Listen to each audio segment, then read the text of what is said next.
Welcome to the Cinematic Dogma.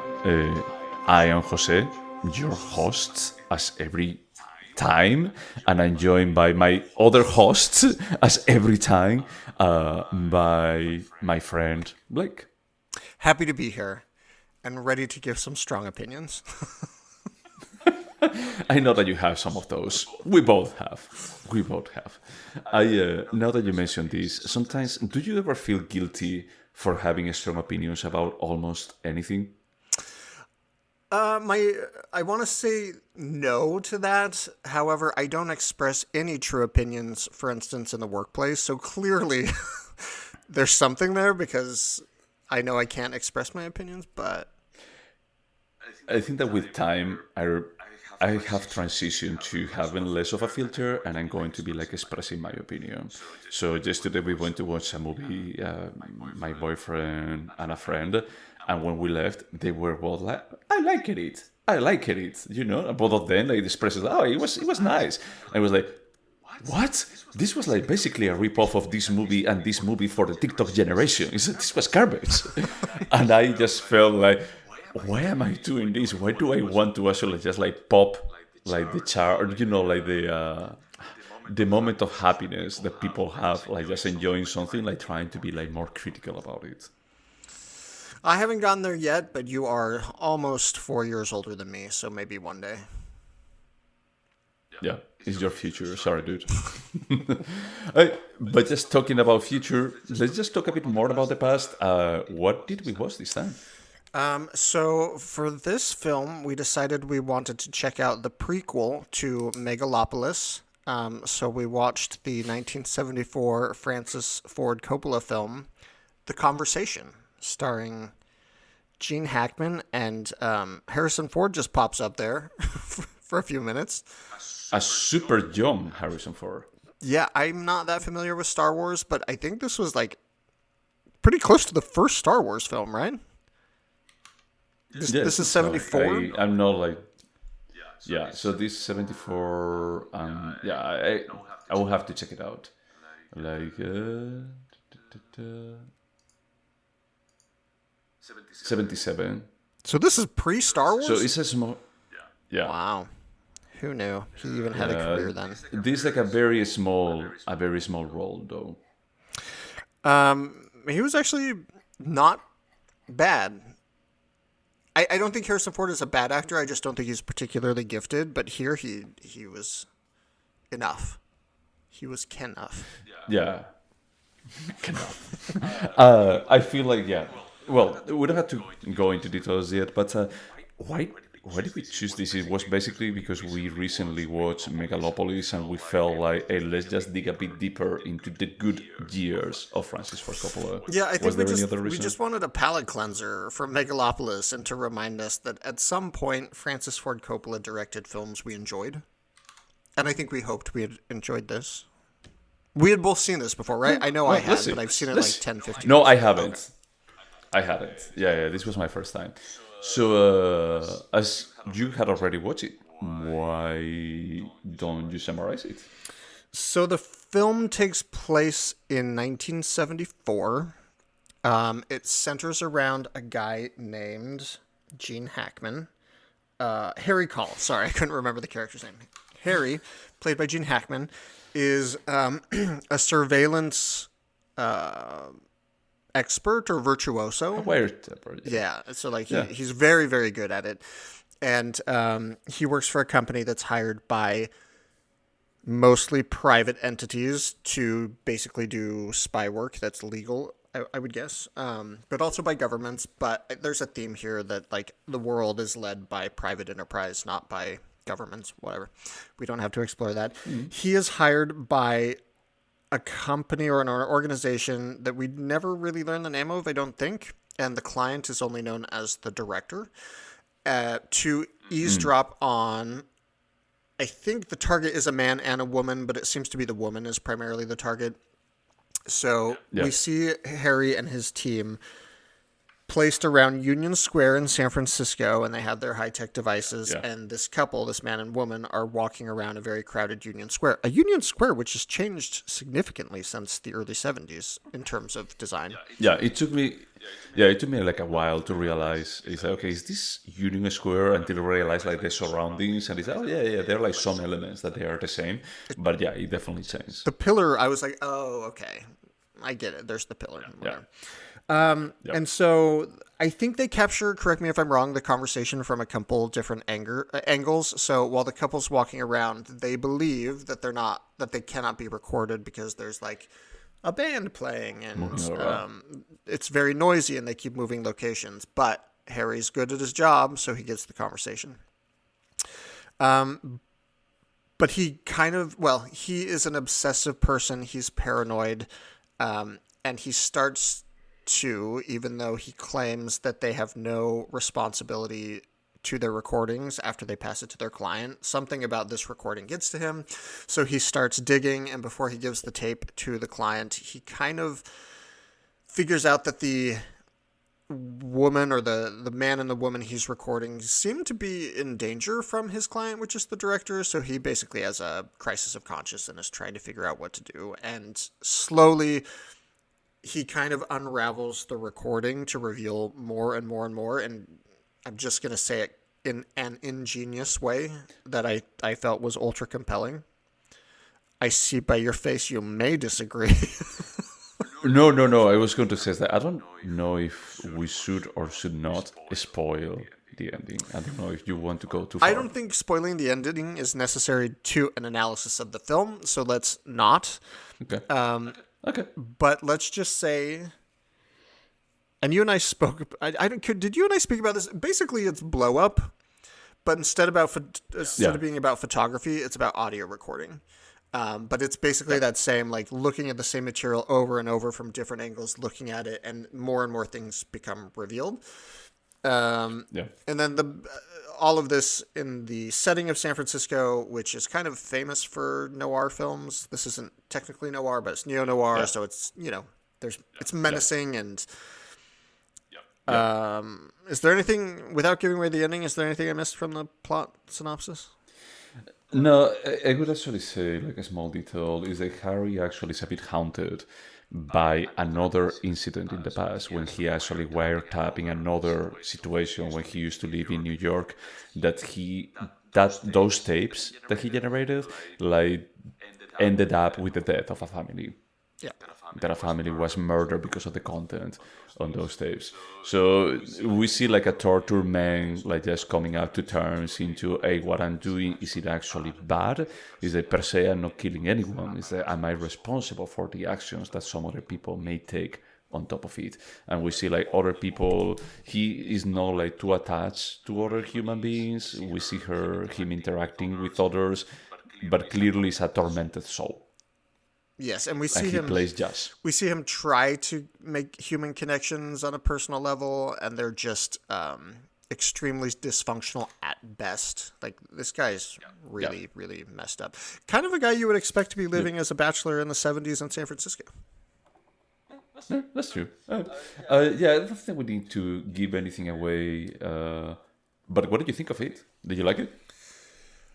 I really liked this. I remember liking it a lot, being surprised that I liked it the first time I saw it, which was probably 15 years ago.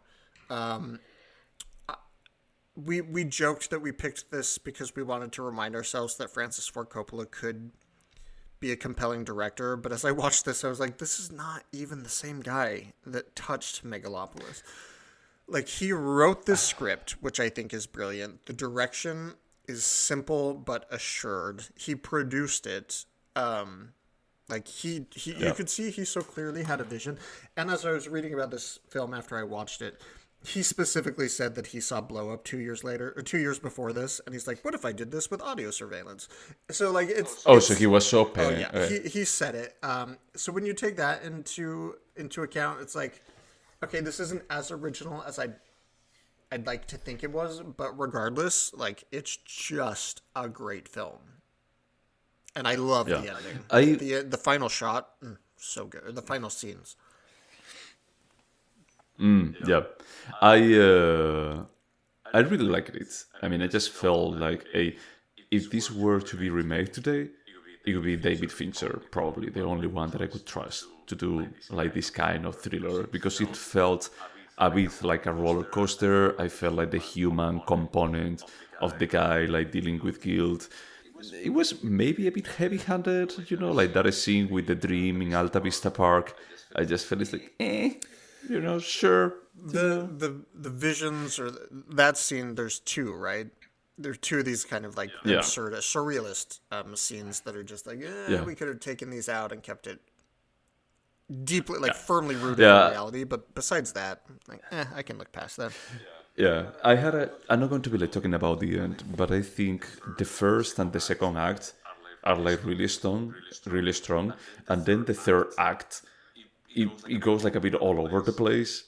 It becomes like way too surreal. I understand that it's like the state of mind of the characters, but I feel a bit more with the resolution. You know what I mean? Like when he's like just like, oh my god, what is going to happen after like everything moves forward, and I just felt I don't know if I'm going to like this because for a point I was like, oh, so everything was this or everything was that, and then the final resolution I felt is like, oh, this was actually way smarter. I feel played by this.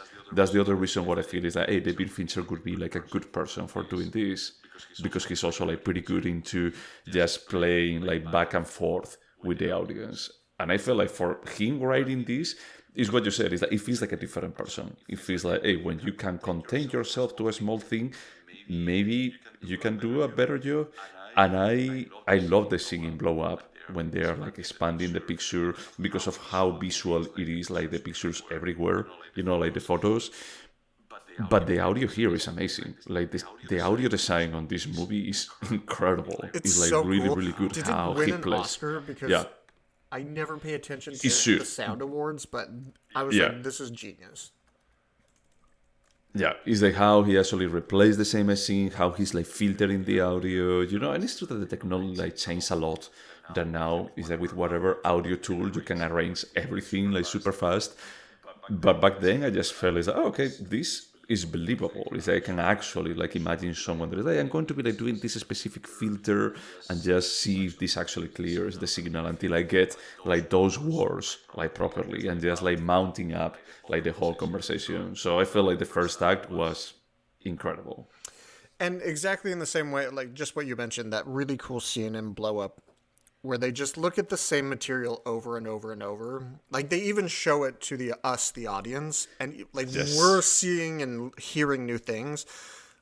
I feel like that's really hard to do, or at least I haven't seen it done well that often, and it's just compelling as hell. Like every time. So they played the conversation that was recorded between the couple in Union Square over and over and over through the length of the film, which is almost 2 hours. I think it's an hour and 55 or something. And every time I heard But it it, I flies. heard new things. And I know I heard what Yep. Francis Ford Coppola wanted me to hear, but it was just, I was like, yeah, I'll listen to that conversation again Yep. and look for new things to pick out. Yeah. But the editing like made it amazing too. Is that because we actually see like back, like if it was like a flashback about like the guy thinking about like on what position were they, is like what kind of different combination of the different audios that I have could I actually be using. So I don't know, I just felt extremely compelled by something that it should be like super monotonous and simple is like he presented in a way that it was exciting.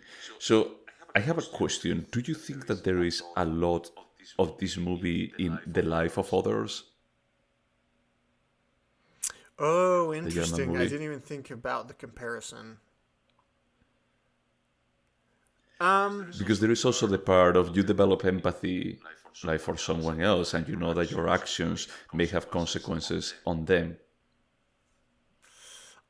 I mean, the way what you just stated, yes, is true for both films. Um, wow, yeah, they're actually very similar. The more I think about it, we should Yeah. watch that movie again. It's a really good movie. I only watched it once and I remember like holy shit this is yeah. I think Florian that also like the tone is slightly Florian different. Henkel von Donnersmarck. Oh, gotcha. That was his first I film. don't know. Oh wow. And then he went on to make his second film, The Tourist, with Johnny Depp and Angelina Jolie. What happened, Florian? Hollywood breaks everything. Hollywood breaks everything. Also, the star is Ulrich Mew, who sadly passed away, but he also starred in Funny Games. Oh. So. Oh, gotcha. Yeah. So one thing I keep comparing like Blow Up and this, and I had to think the Blow Up, it didn't click 100% for me because it was like pretty lost on the social commentary. It also wasn't that About good. like, true, but I think that is like part of the value that it was trying to provide. It was making a critique or a satire of the society of the time. You remember that is like we see like people striking on the streets and protesting, and the guy like engaging with them or not, depending on what point of the movie. Is that I think that this is a bit more grounded in reality. It doesn't try to have like those like bigger than life aspirations, and I think that it works better here. And getting like a 2 hour thriller is beginning end. I have like torture characters, as you say, like from a noir. Is like, and it works perfect. I agree with you, and there's something that I feel like maybe audio works better under examination in the context of a film instead of photography. Like maybe there's something there that this like living recording is, because a photograph is so static, whereas a conversation is. Oh yeah. And you're able to what I found really compelling is that they surveilled the conversation from multiple different angles, so they were constantly putting together the different recordings and enhancing things. Again, Antonioni did that, but with photography, so maybe I don't know. I just thought that maybe audio is more fitting to film. Well, the thing is, he didn't only use audio. We don't see like the face of Gene Hackman like for 30 minutes on the screen, like when he's looking like really, like a stern and just playing with buttons. Is like we see him playing with buttons, but also at the same time, it's like we go back to those recordings, to the actual like the scene in Union Square. And actually, you can see even like the camera like just playing. I think that there are like points when they are like talking with each other that we see like, and he's like replaying over and over, that we see like different angles about like, oh, this is like what I was seeing like from the window. This is what I see like from the guy that I was sitting on the bench. This is what I'm seeing like from the van. Yeah, and just like I see what you're replaying, saying. so it makes it like super It dynamic. like adds dimensions that couldn't be found Correct. in Blow Up. I see what you're saying. Yep, I agree with that. Correct. Yeah, in Blow Up, it's like, hey, I just reveal like one more picture. Now the zoom is different, or I change like something else. And then it's like, I think that what is amazing about Blow Up is about like how aesthetic at the end, like the whole scene is.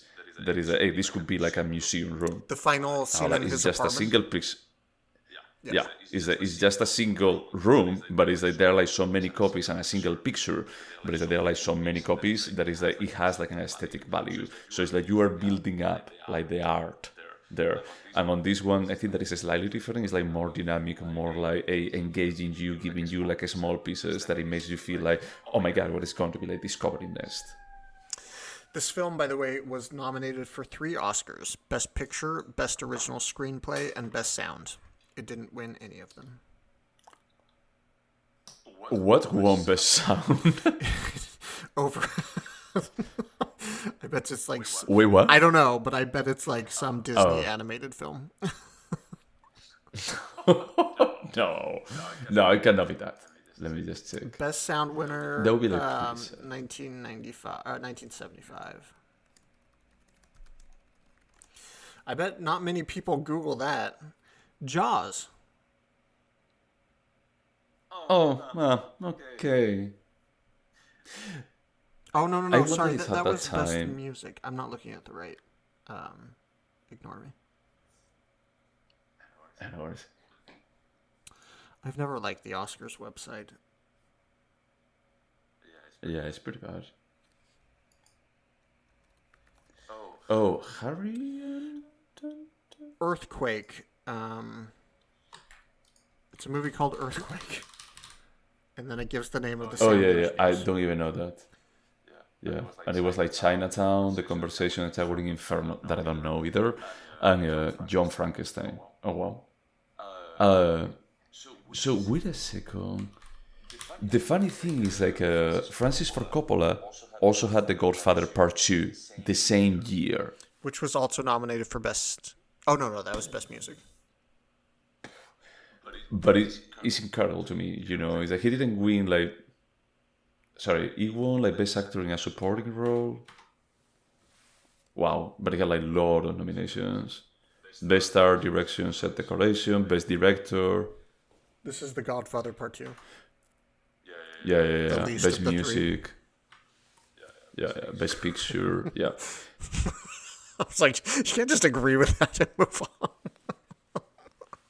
I was just reading this. Don't try to trick me into these things. There is a bit of a pity that this movie was not in a different year, because I had the feeling that probably was eclipsed back then for another like Coppola movie. We just watched The Godfather. Let's just skip this one. And I love The Godfather to heart, but it's like a sprawling, gigantic movie, and it's pretty cool actually to see Coppola like doing something so small that is more like what I would expect like from an early days really good director about like, hey, I'm going to be like keeping it simple because I have a good idea.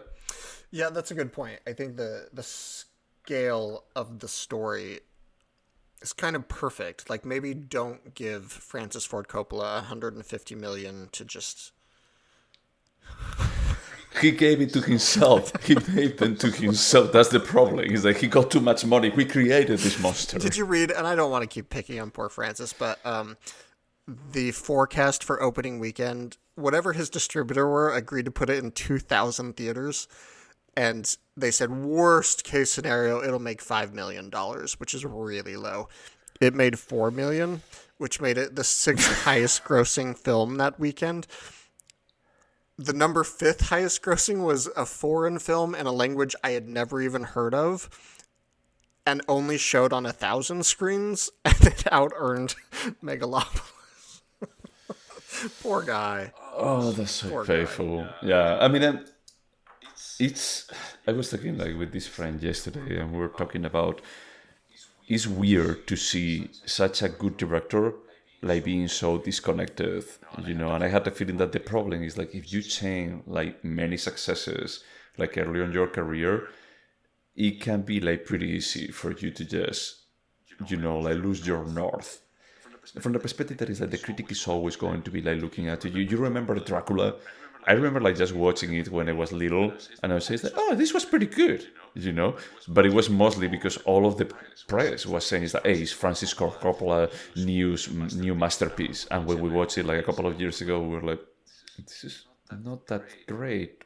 But as it has the Coppola name associated with it, it got a pass, and probably he actually built up into the I can do whatever. I don't have to put too much effort because anything is going to be good. Yeah, I mean, I'm not going to pull it up now because every time we do, it's depressing. But if you look at the films he's made in the last at least 10 years, but probably 20, there's nothing remarkable. Yeah. Did he just like, I don't know. Was The Godfather Part 2 a fluke? That's what I want to know. No, I don't think so. Because you also have like Part 1 and you also have Apocalypse Now. The guy was a good director, but I had the feeling that with the passage of time, he didn't adapt that well.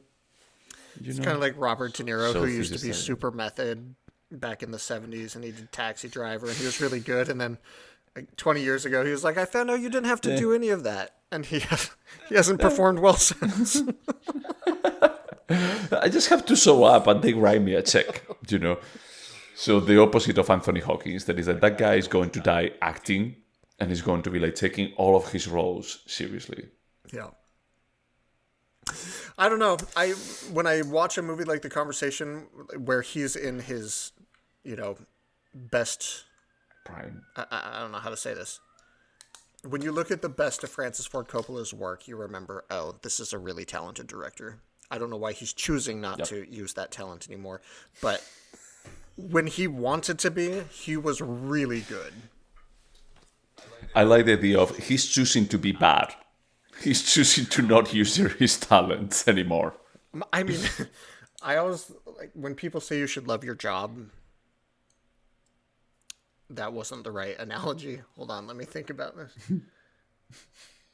Like maybe he was taking jobs where he directed films that he thought he should direct, but not the ones he wanted to direct.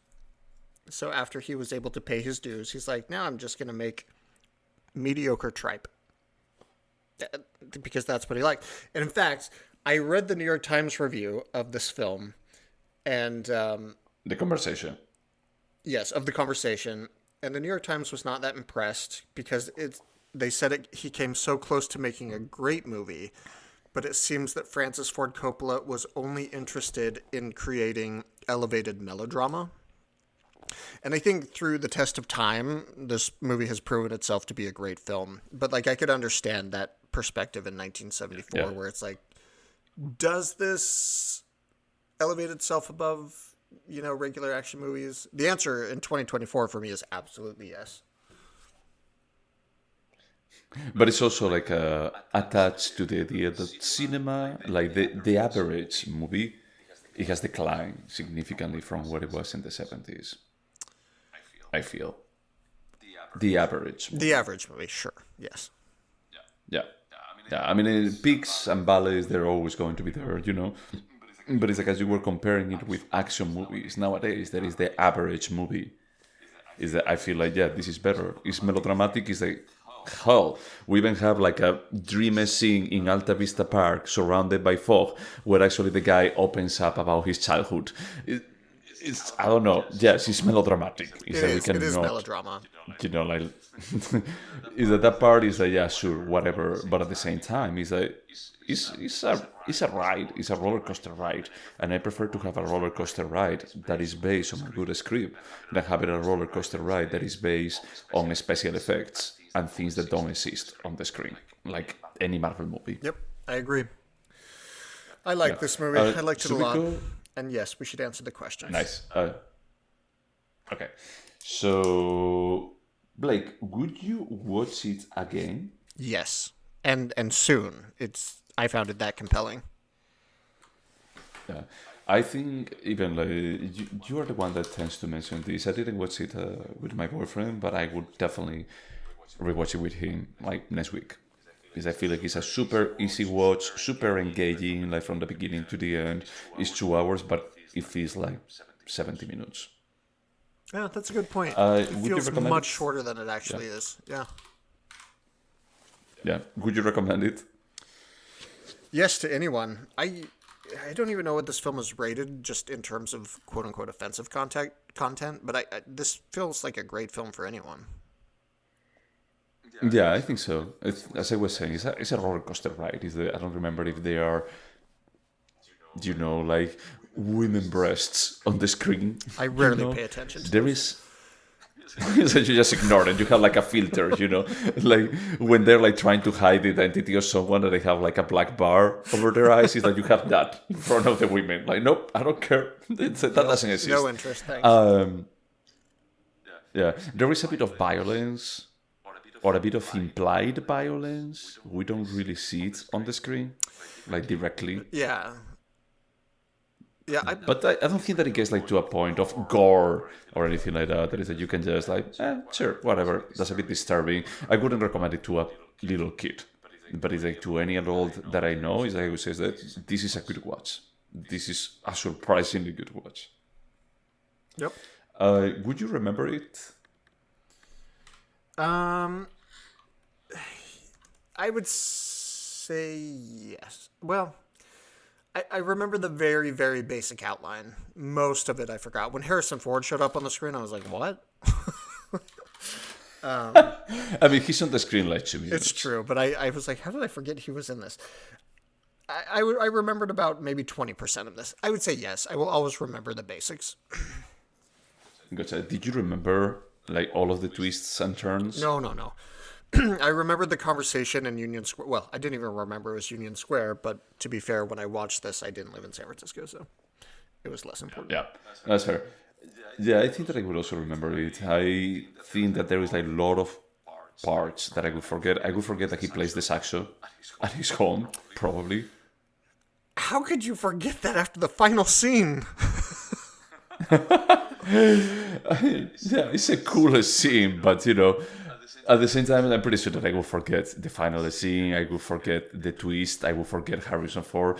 I may not forget that they tried to pretend that the Embarcadero Center was actually like a futuristic office. Probably that's going to be like remaining in my brain. Like that spiral staircase, like. And the bridge, like No. To give context, this is like a retail center that our gym, when you lived here, our gym had a location. Yeah. There was an amazing theater that went out of business in COVID. Yeah. We went there all the time. Yeah. There's a great Banana Republic. That gym was terrible. It's the best Banana Republic in the city.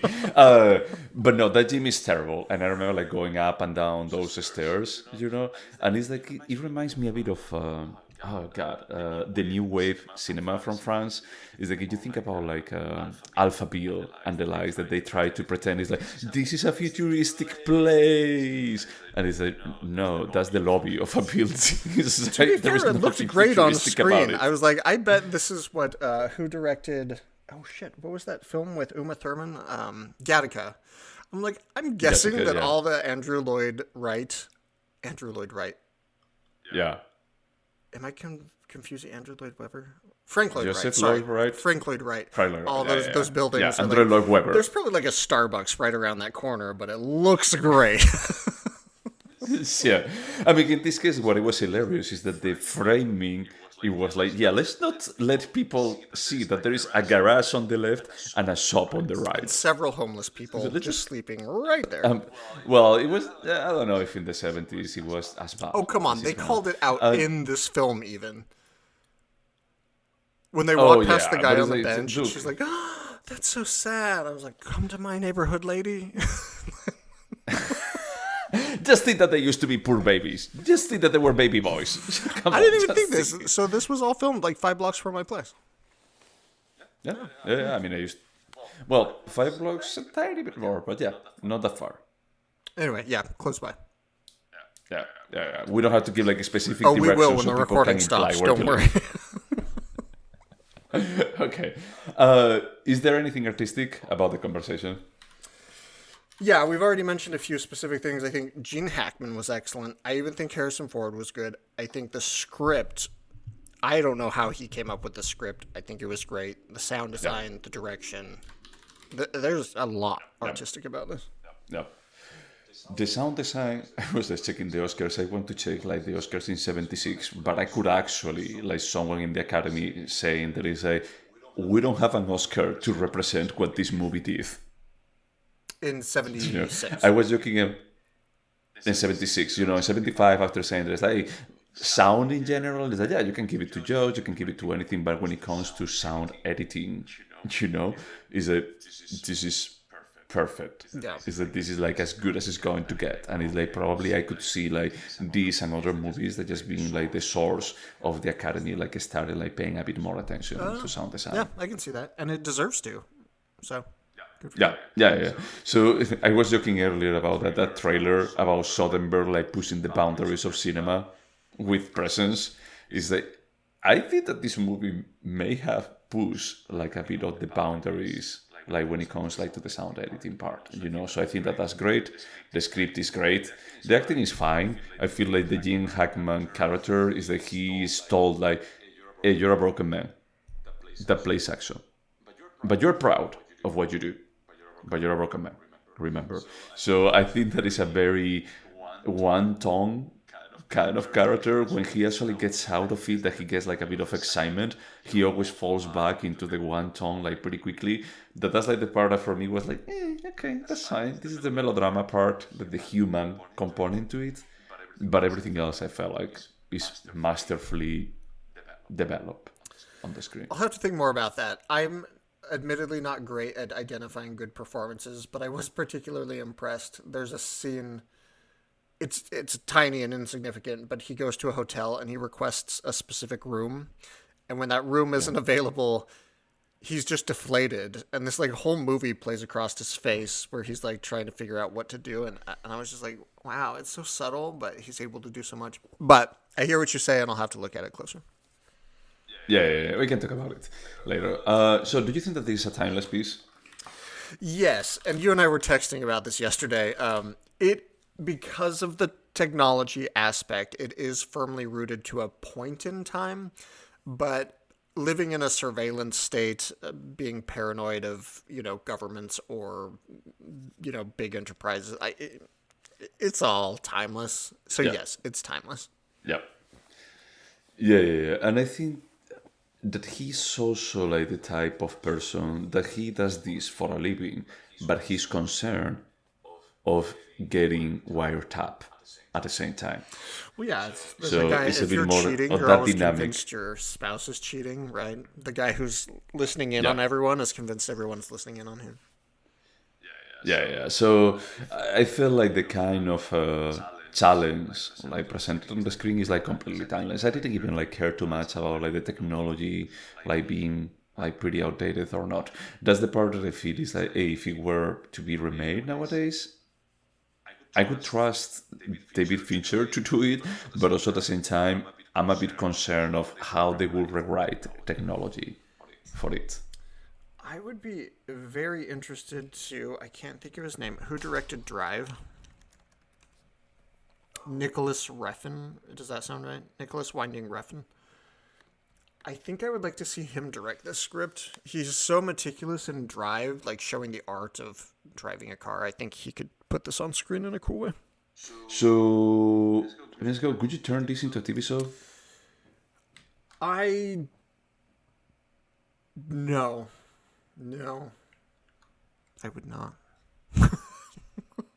Well, I was thinking like the style or format, like maybe there was a conversation every episode, and I don't know. No, this is so tightly directed that I just want to leave it as is. We don't need to see more or less of this.